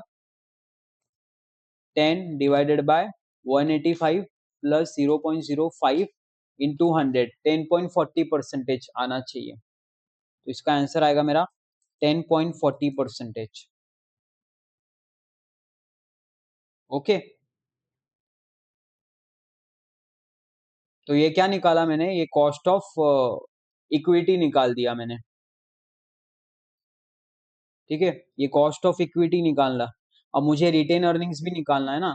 रिटेन अर्निंग्स का डेटा अलग है रे। रिटेन अर्निंग्स का क्या डेटा है? फेस वैल्यू है 10 रुपया, डिविडेंड भी है 10 रुपया, पर आपका P0 है वो 100 रुपए है। ठीक है, अब यहाँ पे कैसे P0 आपका 200 रुपए, करंट मार्केट प्राइस कितना है? 200 रुपए, क्योंकि इन्होंने इसी क्वेश्चन में रिटेन्ड एंड न्यू इशू दोनों दे दिए।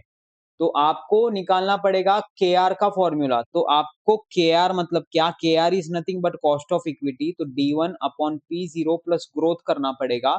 तो D1 कितना है मेरा? 10 है, यानी कि डिविडेंड 10 है, ये 200 है एंड यहाँ पे मेरी ग्रोथ रेट है 0.05। तो इसका आंसर आ जाता है प्लस 0.05, 10 डिवाइडेड बाय 200 प्लस 0.05। तो इसका आंसर आ रहा है मेरा 10%। तो 10% is nothing but my cost of retained earnings. इस क्वेश्चन में प्रॉब्लम क्या थी कि इन्होंने दो दो सिचुएशन को क्लब करके रखा था, इसलिए आपको गिवन में पहले डेटा स्प्लिट करना पड़ता है कि फेस वैल्यू 10 रुपए, P0 एग्जिस्टिंग यानी कि फॉर रिटेन्ड 200 रुपए, न्यू इशू का है 185 रुपीज, D1 है आपका दोनों केस में 10 रुपए एंड ग्रोथ है आपका 0.05। फिर बस आपको फॉर्मूला में वैल्यूज डालने हैं, आपका खटाखट करके कैलकुलेट हो जाएगा। आइए नेक्स्ट क्वेश्चन देखते। ये CAPM पे क्वेश्चन है। एक कंपनी है जिन्होंने आपको ये डेटा दे रखा है। अच्छा नहीं, रिटेन्ड अर्निंग्स का ही क्वेश्चन है। ओके, CAPM का क्वेश्चन मैंने ले लिया है। तो क्या है, a company provides the following details. आपका दे रखा है इन्होंने D0 4.19, P0 दे रखा है 50 रुपए एंड ग्रोथ दे रखा है 5%। तो मुझे पहले D1 निकालना पड़ेगा। कैसे? D0 प्लस ग्रोथ, क्योंकि D1 मेरा एक्सपेक्टेड डिविडेंड होता है। तो D0 है मेरा 4.19 रुपीज प्लस ग्रोथ कितना है 5%। इसका आंसर आपका आना चाहिए, कितना आएगा आपका इसका आंसर? 4.19 प्लस 5% आपका इसका आंसर आता है 4.399। अब D1 upon P0 plus growth करेंगे 4.3999 अपॉन P0 क्या है रे आपका P0 है आपका 50 प्लस ग्रोथ है आपका 5%। आपका आंसर आना चाहिए 13.86%। नेक्स्ट क्वेश्चन देखते हैं, ये CAPM का है। आपका रिस्क फ्री का रिटर्न है 60 का, बीटा है आपका 1.20 एंड आपका जो गैप है वो एडिशनल का वैल्यू डायरेक्ट दे रखा है। तो 6% इंटू 1.20 यानी कि देखो RF plus beta RM minus RF।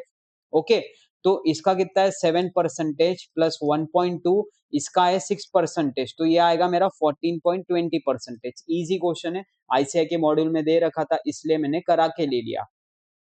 तो इसी के साथ मुझे लगता है कि अब यहाँ पे अपन ने काफी सारी चीजें कवर कर दी है। अब यहाँ पे मेरे पास देखो अब तक अपन ने इस चैप्टर में क्या किया है, अपना जितना भी सोर्सेस ऑफ फाइनेंस से, यानी कि देखो दो हिस्सों से आपका पैसा आता है ना, एक तो इंटरनल एंड एक्सटर्नल।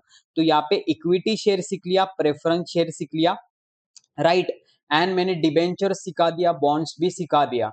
पर हम जब कॉस्ट ऑफ कैपिटल की बात करते हैं ना, तो आपको कॉस्ट ऑफ ओवरऑल कैपिटल चाहिए होता है। मतलब आपके बिजनेसेस में जो अलग अलग कैपिटल होता है, फॉर एग्जांपल यहाँ पे मैं मान लो यहाँ पे पर्टिकुलर से, ठीक है, आप यहाँ पे बोलोगे कि इक्विटी का मेरे पास कितना पैसा है, से फॉर एग्जांपल यहाँ पे मेरे पास 100 करोड़ है, देन डिबेंचर्स का मेरे पास 100 करोड़ है, अच्छा, प्रेफरेंस से आया है मेरे पास 50 करोड़, ओके, एंड मान लो रिटेन अर्निंग से है मेरे पास 50 करोड़। तो मेरे पास टोटल कितना पैसा है, तो मेरे पास 200 और 300 करोड़ है। अब यहाँ पे मैं आपको ये पूछता हूँ कि इक्विटी का पैसा टोटल पैसों में से कितना है, तो आप मुझे सिंपल बता सकते हो। कैसे बता सकते हो, आपको करना पड़ेगा 100 डिवाइडेड बाय 300, यानी कि आएगा आपका 0.32, 0.333। ओके, सिमिलर तरीके से ये आएगा मेरा 0.333। ये आएगा मेरा 50 divided by 300 is nothing but my 0.166, 0.166, and ये आएगा मेरा 0.166। मतलब ये क्या हो गया बेटा, ये हो गया मेरा परसेंटेज। यहाँ पर मैं 100% को 1 भी तो लिख सकता हूँ ना, 100/100 इज 1। तो ये हो गए मेरे वेट। यानी कि मैंने क्या किया अब तक बताओ, क्या मैंने पहले सोर्सेस लिखे कि मेरे को कहाँ कहाँ से पैसे आए, कितना कितना पैसा आया। अब ये पैसा टोटल पैसे में कितना वेटेज होल्ड करता है, यानी कि कितने परसेंटेज होल्ड करता है। देन यहाँ पे मैं क्या करता हूं, मैं cost of capital of each को कंप्यूट करता हूं, जो मेरा फॉर्मूला से आता है, ठीक है। अब यहाँ पे मुझे क्या करना पड़ता है, अब ये कॉस्ट ऑफ कैपिटल एक एक शेयर का होता है, तो मुझे मल्टीप्लाई करना पड़ता है पूरे कैपिटल से, तो मेरा कॉस्ट ऑफ कैपिटल आ जाता है कंबाइंड, जिसको मैं वैक बोलता हूँ। इसका आ जाएगा, इसका आ जाएगा, इसका आ जाएगा, इसका आ जाएगा, फिर मुझे लेना पड़ेगा यहाँ पे इसका टोटल।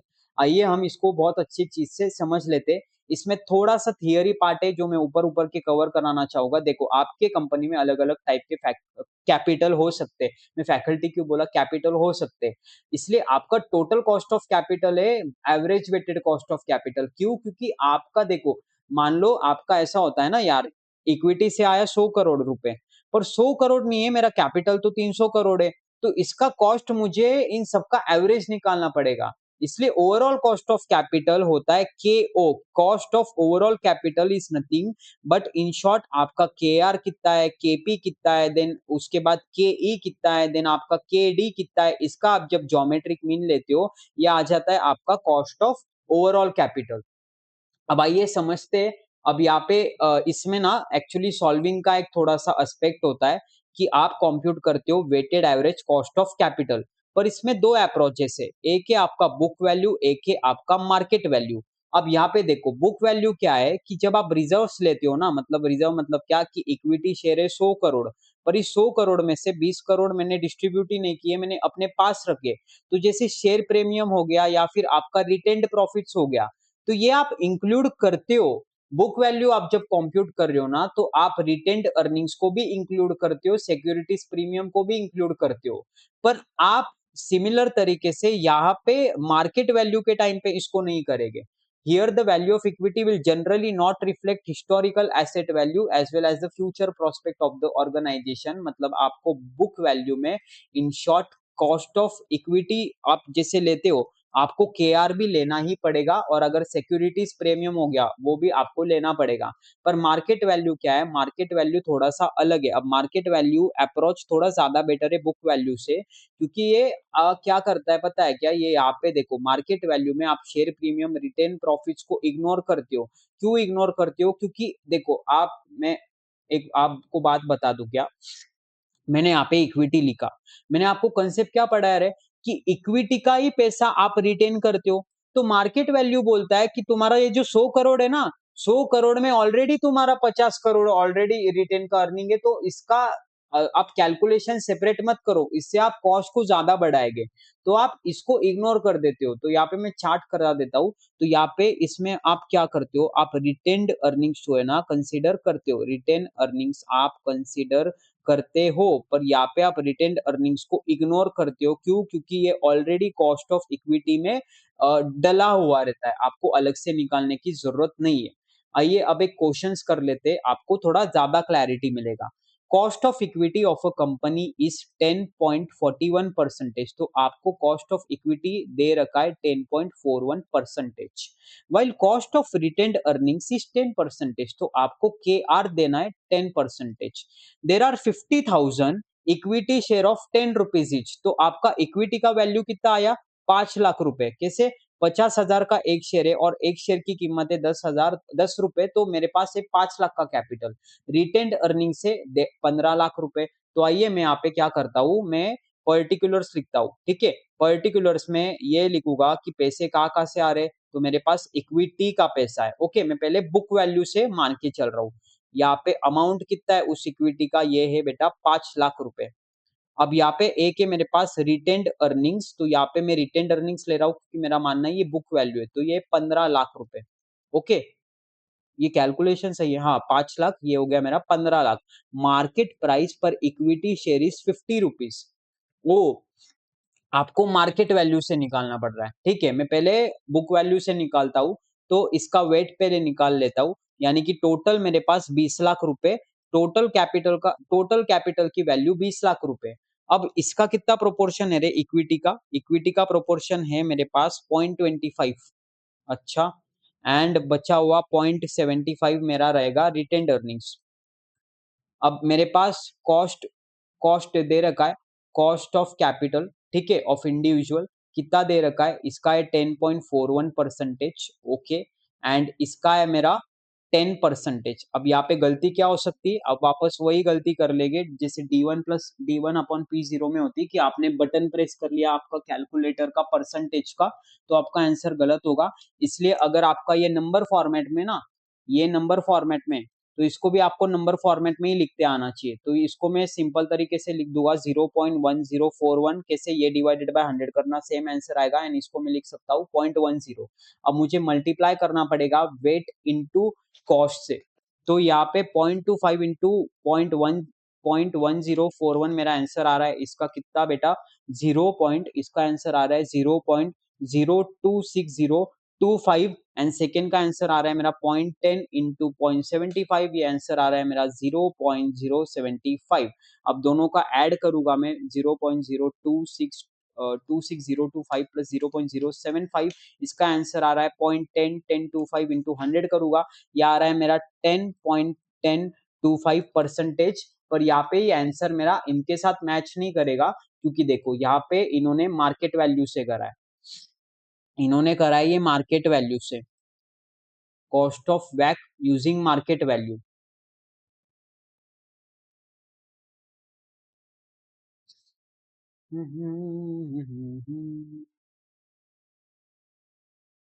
10.10 ही आ रहा है मेरा, कितना आ रहा है, नहीं 10.10।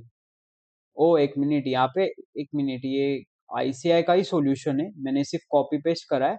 पर यहाँ पे ये वाले क्वेश्चन में आईसीआई ने खुद ने गड़बड़ करके रह करके आपका रिटेन्ड अर्निंग्स का कॉलम यहाँ पे नहीं आना चाहिए। तो यहाँ पे पहले आप ये जो क्वेश्चन सॉल्व करेंगे, you have to write that in market value, that in market value retained earnings are ignored. तो इसलिए आपको क्या करना पड़ेगा, आपको डायरेक्टली सिर्फ इसका ही लेना पड़ेगा, 50,000 शेयर है, ठीक है, इंटू उसका मार्केट प्राइस क्या है, इसका मार्केट प्राइस है 50 रुपीज। तो आपको डायरेक्ट इंटू 50 करना पड़ेगा। तो 50,000 इंटू 50, ये आएगा मेरा 25 लाख रुपए। ठीक है, ये पूरा मेरा, अरे ये एक्चुअली डायरेक्ट मेरा इक्विटी का ही है, समझा क्या? और इक्विटी शेयर का कॉस्ट आपको दे रखा है। तो आई थिंक मुझे क्या लगता है इन्होंने गड़बड़ क्या की है, इन्होंने गड़बड़ ये की है आईसीआई ने, कि इन्होंने एक एडिशनल सोर्स ऑफ कैपिटल यहाँ पे देना चाहिए था, क्योंकि ये क्या बोल रहे हैं, आपको सॉल्व करना है मार्केट वैल्यू से। अगर वहां पे अगर और कोई सोर्स ऑफ फाइनेंस नहीं है, पर मार्केट वैल्यू से आप अगर सॉल्व करेंगे तो आप रिटेन्ड अर्निंग्स को इग्नोर कर सकते हो, यानी कि आपको कंसीडर नहीं करना होता है। तो आपका वैल्यू ऑफ इक्विटी ही 25 लाख रुपए, पर यहाँ पे इन्होंने इसको बाइफरकेट करा है दो हिस्सों में। तो ये आंसर कॉन्सेप्चुअली इनका गलत है, पर क्योंकि देखो मॉड्यूल का क्वेश्चन है, पर मैंने एक चीज को जब थोड़ा सा एनालाइज किया एंड समझा, तो इस क्वेश्चन में क्या था ना, इस क्वेश्चन में सिर्फ एक ही सोर्स ऑफ इक्विटी था, तो यहाँ पे आपका वैक नहीं निकल सकता था। क्वेश्चन की रिक्वायरमेंट क्या है, आपने ध्यान से समझा क्या? आपको वैक निकालना है। वैक कैसे निकलता है? जब आपका वेट आता है। वेट कैसे आएगा? जब आपका more than one source of finance available हो। तो इसलिए हम क्या करेंगे पता है, कैसे टाइप ऑफ क्वेश्चन में अजम्पशन नोट डाल देंगे, as here only one source of finance is given, that is equity and retained earnings, and in market value retained earnings is part of equity, so hence we will consider both individual to calculate to match the answer through it। यानी कि मैं क्या बोला कि आपको weighted average solve करना है। Wait आप तब निकाल सकते हो जब आपके पास एक से अधिक सोर्स ऑफ फाइनेंस है, पर आप मार्केट वैल्यू से सॉल्व करेंगे तो आपके पास तो टेक्निकली एक ही सोर्स ऑफ फाइनेंस बच गया, तो आपका वेट निकलने ही नहीं वाला।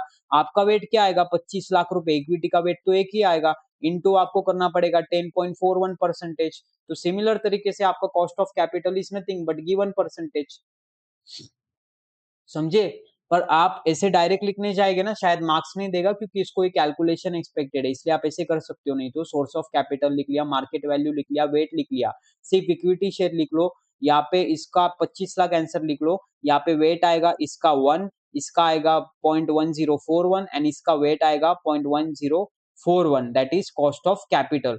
Cost of overall capital would be 10.41%। Separate मत दिखाओ, या फिर अगर आपको रिटेन्ड अर्निंग्स भी लिखना है तो अजम्पशन नोट डाल के आओ, क्योंकि यहाँ पे इक्विटी के अलावा कोई पैसा ही नहीं था, तो वेट निकालने के लिए मैंने रिटेन अर्निंग्स को सेपरेट दिखा लिया। हालांकि कंसेप्चुअली आंसर सही नहीं जाता है। मैंने भी जब देखा ना मॉड्यूल में, मैं भी थोड़ा सा दिक्कत में आ गया कि इन्होंने ऐसे क्यों करा है, पता नहीं, कुछ सुटेबल नोट देना चाहिए था आगे। ये नेक्स्ट क्वेश्चन की तरफ बढ़ते हैं। आपको वैक निकालना है, अब दोनों हिस्सों से निकालना है, आपको बुक वैल्यू से भी निकालना है, आपको मार्केट वैल्यू से भी निकालना है। कैपिटल स्ट्रक्चर दे रखा है, तो आपके पास डिबेंचर का कैपिटल है, ओके, तो 100 रुपए का डिबेंचर है। प्रेफरेंस शेयर का कैपिटल है, तो 100 रुपए प्रेफरेंस है।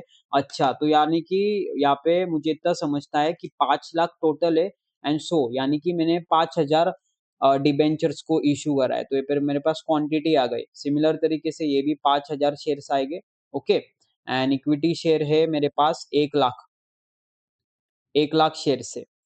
अब मार्केट प्राइस क्या है इसका? मार्केट प्राइस है इसका 105, इसका है 110 एंड इसका है 24 रुपीज। तो नया वैल्यू क्या आ गया? अब मेरा मार्केट वैल्यू में बाजू में ही लिख रहा हूँ, तो 5,000 debentures into new market price, ये आएगा मेरा 5,25,000 रुपए, ओके। देन यहाँ पे सिमिलर तरीके से 5,000 शेयर इंटू 110 रुपए, ये आएगा मेरा 5.5 लाख रुपए, ओके। एंड यहाँ पे 1 लाख शेयर से इंटू 24, ये आएगा मेरा 24 लाख रुपीज। तो इसका टोटल कैपिटल कितना है मेरे पास? 24 लाख रुपया प्लस 5,25,000 प्लस 5,50,000, तो यानी कि 34,75,000 is the total value of my capital deployed. अब मुझे सिमिलर तरीके से वेट निकालना पड़ेगा। वेट में एक अलग पेन से लिख लेता हूँ, जगह बहुत कम है, तो वेट निकाल लेता हूँ। आपको शॉर्टकट तरीका दूं कैसे करना है? नीचे वाला जो टोटल होता है ना, आपको कैलकुलेटर पे लेना पड़ता है, कुछ कुछ कैलकुलेटर में ट्रिक काम करता है। 2 बार डिवाइड वाला बटन प्रेस करना एंड डायरेक्टली 5,25,000 इक्वल टू, मेरा आंसर आ गया 0.1510, ठीक है। देन 5,50,000 प्रेस किया, इक्वल टू किया, आपका आंसर आता है 0.1582। कैसियो के कैलकुलेटर में ये ट्रिक चलती है। 24 लाख प्रेस किया, इक्वल टू किया, 0.6906, तो यहाँ पे इसका आंसर आ जाएगा 1 बाय डिफॉल्ट। अब यहाँ पे सिमिलरली मुझे करना है, क्या करना है, यहाँ पे मुझे मल्टीप्लाई करना पड़ेगा किससे क्या दे रखा है रे इन्होंने, अच्छा कॉस्ट दे रखा है कि अपने को निकालना पड़ेगा। अब इंडिविजुअल का कॉस्ट निकालना है ना। Market prices of this securities are, debenture का 105 है, प्रेफरेंस शेयर 104 110 एंड इक्विटी की प्राइस है 24 रुपए। कुछ एडिशनल इंफॉर्मेशन दे रखा है। 100 पर डिबेंचर रिडेमेबल एट पार, यानी कि 100 रुपए का आप 100 रुपए ही दे रहे हो। 10% coupon rate, 4% flotation cost and 10 year maturity. तो पहले आपको कॉस्ट ऑफ डिबेंचर निकालना पड़ेगा। आइए आपको पहले कॉस्ट ऑफ डिबेंचर निकालना पड़ेगा। यहाँ पे कुछ बोल रहा है क्या आगे और, 100 पर preference share redeemable at par, 5% coupon rate, 2% flotation cost and 10 years की मैच्योरिटी। इक्विटी शेयर एज 4 का flotation cost and market price है इसका 24। Next year expected dividend is 1, यानी कि D1 है आपका 1 रुपीज। अच्छा तो आपको एक जो इजी वाली चीजों में पहले करता हूँ, तो D1 upon P0 plus growth, तो ये 1 रुपया हो जाएगा। डिवाइड करूंगा मैं, P0 क्या है, P0 है मेरा 24 रुपीज एंड ये ग्रोथ का दे रखा है मेरे को 5%, तो 1/24, 1/24, ओके, प्लस 0.05, इसका आंसर आ जा रहा है मेरा 10% लगभग। ओके, एंड क्या बोल रहा है, कॉर्पोरेट टैक्स से आपका 30%। ओ, आपको YTM निकालना है, YTM से आपको प्रेफरेंस एंड डिबेंचर का निकालना है, यानी कि आपको वो प्रेजेंट वैल्यू पे लेके आना पड़ेगा। फिर दो, यानी कि आपको दो डिस्काउंटिंग फैक्टर को गेस करना पड़ेगा। एक तो आपको दे रखा है, तो एक डिस्काउंटिंग फैक्टर आपका कितना हो जा रहा है, देखो एक है आपका 10%, प्रेफरेंस में भी आपका एक होगा आपका मान लो 5%।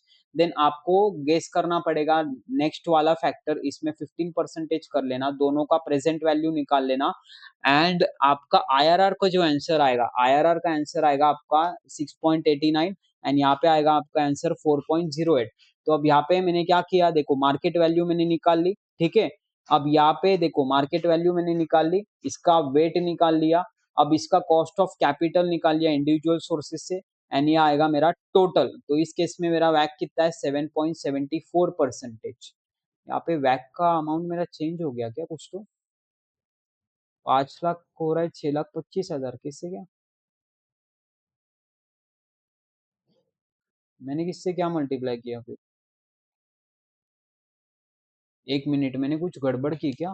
5 लाख डिवाइडेड बाय 100, 5,000, हाँ। तो डिबेंचर का मार्केट प्राइस है 105 रुपए, तो 5,25,000 आना चाहिए। तो 6,25 कहाँ से लिया बे।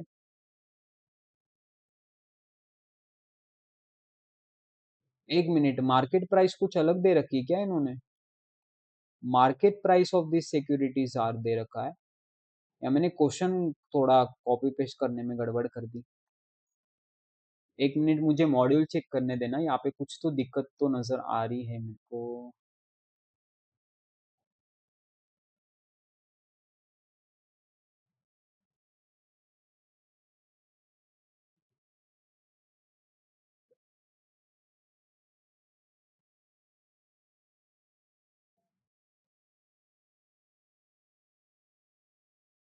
यही है क्या, हाँ यही है, 105। 1 मिनट, मार्केट का क्या निकाला है इन्होंने, बुक वैल्यू 5, 5 और 10। 1 मिनट, बुक वैल्यू 5, 5 और 10 बोल रहे हैं, मेरे इसमें भी इतना ही है क्या, बुक वैल्यू 5, 5 और 10। हाँ, मार्केट वैल्यू है 5,25,000। अच्छा, ओके, आई डोंट नो, ये गड़बड़ हो गई, सॉरी माय बैड। ये कैसे आया पता नहीं मुझे, ऊपर का ही कॉपी पेस्ट हो गया है शायद से। हाँ तो देखो, 5,25, 5,50 और 24 लाख रुपए, ये देखो मॉड्यूल से करते ही हम, इसका वेट आ जाएगा इतना, जो मैंने कैलकुलेट करके दिखाया, इनटू कॉस्ट करेंगे, आपका टोटल आना चाहिए 8.59%। आई थिंक ऊपर वाला सॉल्यूशन गलती से कॉपी हो गया है। एंड सिमिलरली बुक के तरीके से ये आपका कांस्टेंट रहेगा, एंड आपका जो कॉस्ट ऑफ कैपिटल है इससे मल्टीप्लाई करके आपको निकालना पड़ेगा इसका आंसर। अब यहाँ पे देखो इन्होंने कैसे किया है, कॉस्ट ऑफ इक्विटी जैसे मैंने ही करके दिखाया आपको 1/20। देन आपका कॉस्ट ऑफ डेट आपका इन्होंने निकालना, आपने निकालना है किससे, देखो मैंने बोला ना पहला 5% लेना है, फिर दूसरा एक आपको गेस करना पड़ेगा। तो यहाँ पे आईआरआर से इसका आंसर क्या आ रहा है, आईआरआर से इसका आंसर आ रहा है 6.89। And then cost of preference share इन्होंने निकाला है, यहाँ पे देखो ये प्रेजेंट वैल्यू, इनका बहुत गंदा प्रेजेंटेशन है, इनको ऐसा सेंटेंस फॉर्मेट में लिखते हैं ये। तो इसका आंसर आता है 4.08%।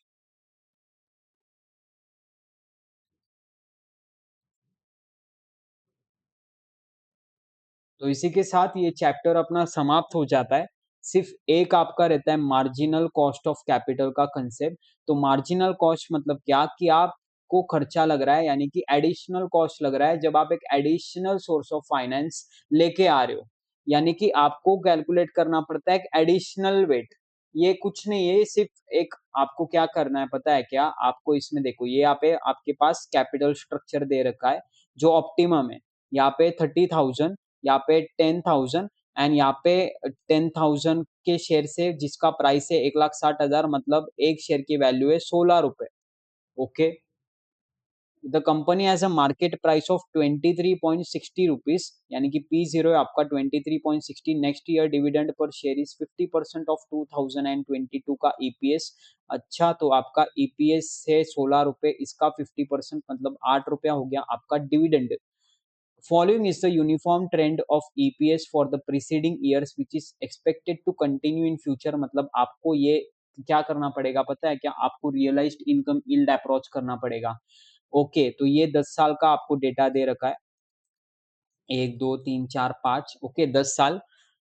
The company issue new debenture carrying 16% rate of interest and market price है इसका 96 रुपीज, यानी कि इंटरेस्ट है आपका 0.16।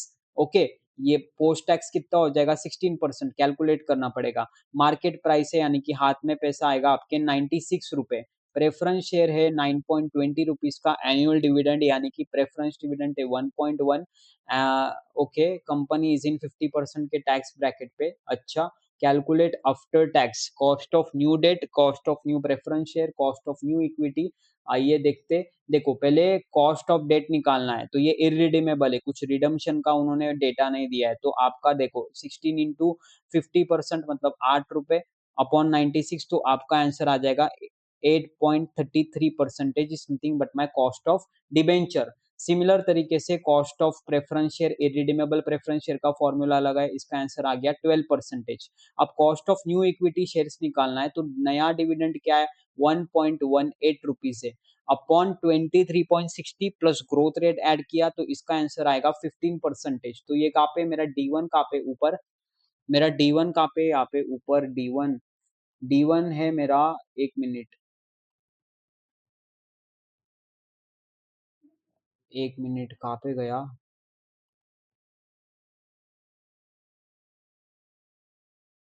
Assuming new equity from retained earnings. अच्छा,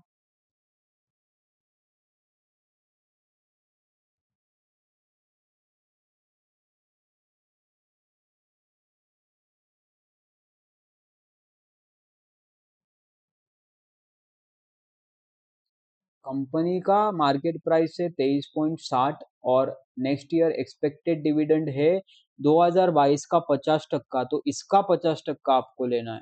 अच्छा, तो यहाँ पे ये डेटा है 31 मार्च 2023 का, तो इसका 50% आपको लेना है 2022 का। क्वेश्चन रीडिंग मिस्टेक हो गई मेरे से यहाँ पे, तो यहाँ पे इसका 50% आएगा 1.18। तो ये डेटा कुछ नहीं, फालतू कंफ्यूज करने के लिए दिया है, रिया का भी कुछ इसमें संबंध नहीं है।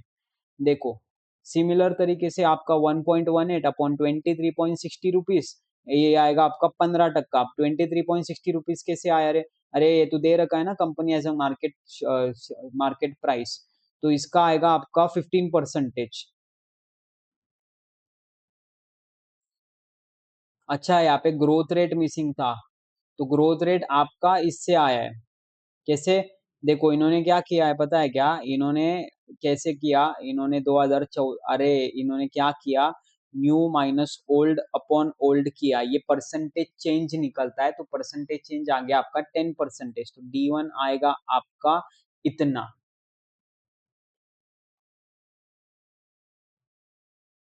अब देखो debenture, preference share, equity share, wow direct proportion ही ले लिया इन्होंने, आलसी लोग। स्पेसिफिक कॉस्ट, फॉर्मूला में से लिख लिया, मल्टीप्लाई करके आपका आता है टोटल कॉस्ट ऑफ कैपिटल। अब देखो ये इंपॉर्टेंट है जो मैं आपको दिखाना चाह रहा हूँ। The company can spend the following amount without increasing marginal cost of capital and without selling the new shares. मतलब क्या बोलना चाह रहा है, देखो रिटेन्ड अर्निंग से 50% ऑफ ईपीएस ऑफ 2022। तो ईपीएस कितना था मेरा, ₹2.36 था। अगर मैं इसका 50% रिटेन करूँ तो इसका कितना आता है, इसका आता है मुझे 2.36 इंटू 0.5 करूंगा तो 1.18 इंटू 10,000, तो मेरा 11,800 रुपए आता है रिटेन्ड अर्निंग्स का value. So the ordinary equity retained earnings in this case is 80% of the total capital. मतलब ये जो 11,800 है ना, ये 80% ऑफ टोटल कैपिटल है बेसिकली। मतलब ये क्या बोल रहा है पता है क्या, यहाँ पे देखो, मतलब ये जो 14,750 है ना, 14,750 है, 1470 है ना, 14,750 ये कहाँ लाया है रे इन्होंने।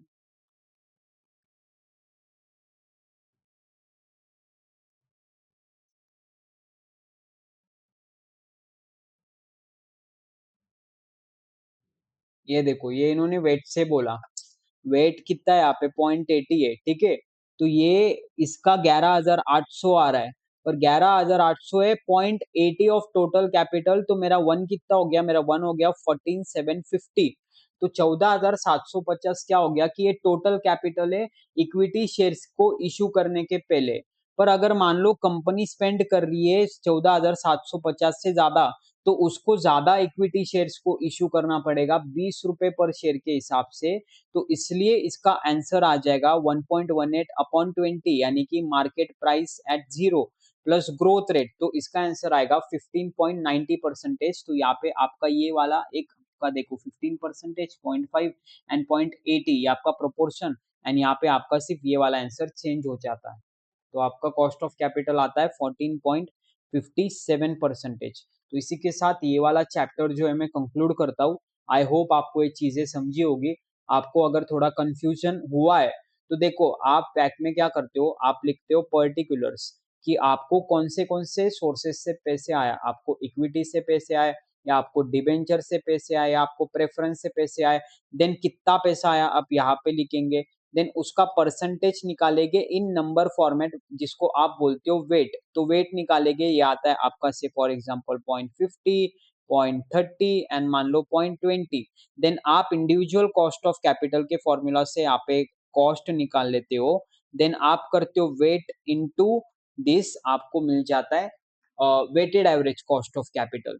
आपको इसमें यह समझना है कि अगर आप मार्केट वैल्यू ले रहे हो तो आपको रिटेन अर्निंग्स को कंसीडर नहीं करना है, एंड इसकी जो वैल्यू है वो मार्केट वैल्यू पे लेना है। मतलब आपको ऐसे दिया रहेगा कि 50,000 शेयर है मेरे पास 10 रुपए के हिसाब से, तो ये 5 लाख रुपए। तो वैल्यू में आप 5 लाख रुपए तब लिखेंगे जब आप बुक वैल्यू से सॉल्व कर रहे हो।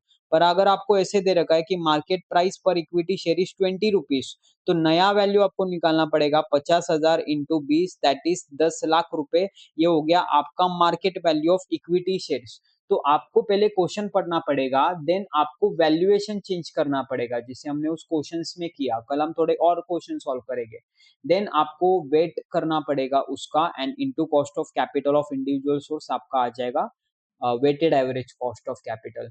And marginal cost of capital क्या है, marginal cost of capital is nothing but your additional capital over and above equity, कि आपको और कितना इशू करना है। तो आपको अलग अलग उसमें और एक कॉस्ट इंडिविजुअल ऐड करना पड़ता है। लास्ट वाला इलस्ट्रेशन आप रिवाइज कर लेना।